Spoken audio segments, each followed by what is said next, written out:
After going through this video, you will be able to address some common problems and their solutions while creating a table.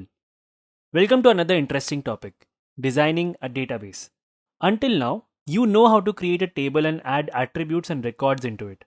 Suppose, for a given scenario, we can create 4 different tables. But how can we know which of these tables is an ideal table?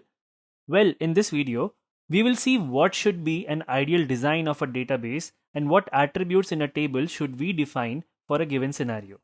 To begin with, let us expand our students table example. Suppose campus recruitments are going on in a particular college. The college administration wants to store the information of all the students who are selected in a table, which is basically the placement records. So, how will we do it? First, we will create a table with a name that self describes the information inside the table. Example, placement information can be the name of the table. Here, in this table, we can add some basic attributes like student name, department, CGPA, playstat, CTC, and the job location.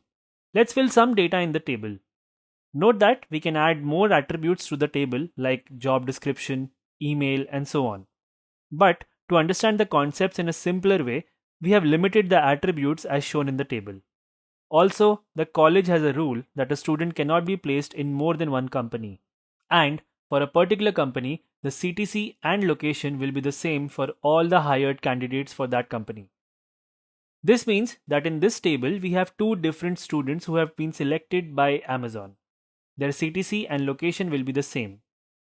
Now, pause the video, look at the table and analyze and see if it is the best way to store the given information. This table has multiple problems and you might be able to find out a few. So let us discuss them one by one. The first problem is redundancy due to tightly coupled attributes. If we observe carefully, we can see that the CTC and location attributes are tightly coupled with the playstat attribute. That is, for any value of playstat, we have fixed values for both package and location. We know for any value of playstat, we have fixed values for both CTC and location. For example, in the case of Amazon, for every student they hire, the package remains 14.2 LPA and the location remains Hyderabad. This means if any student of the college is hired by Amazon, we automatically know the student's CTC and job location. Now, this will be true for other companies as well. Here, we can see this only for Amazon because that's how we have taken the sample data. So, we see that the package and the location attributes contain information that is unnecessarily repeated for every record in the table. This means that this data is redundant and redundancy can lead to mistakes. Let us see how. Suppose Amazon changes the location to Chennai from Hyderabad. This means we have to change all the records corresponding to Amazon, and even if there is a single record left, it will lead to wrong results. The next problem is incomplete information. Let's say some other companies like Google and Facebook also visited the campus but could not hire any student. Do you think we can store this information in the table? We can, but that is not an elegant way to store this information.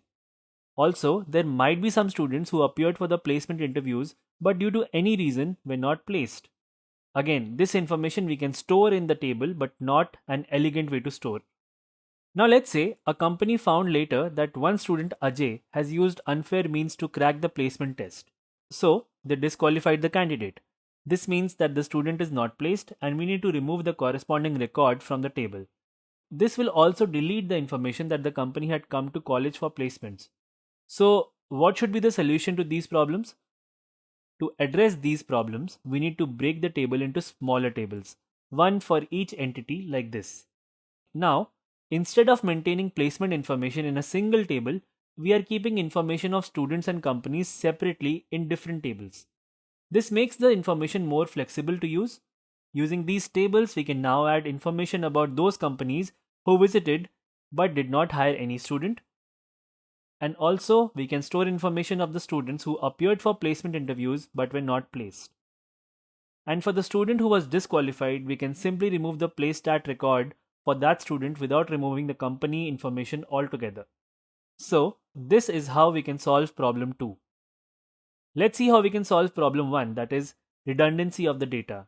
By creating these 2 tables, we can see that redundancy of the data is also removed.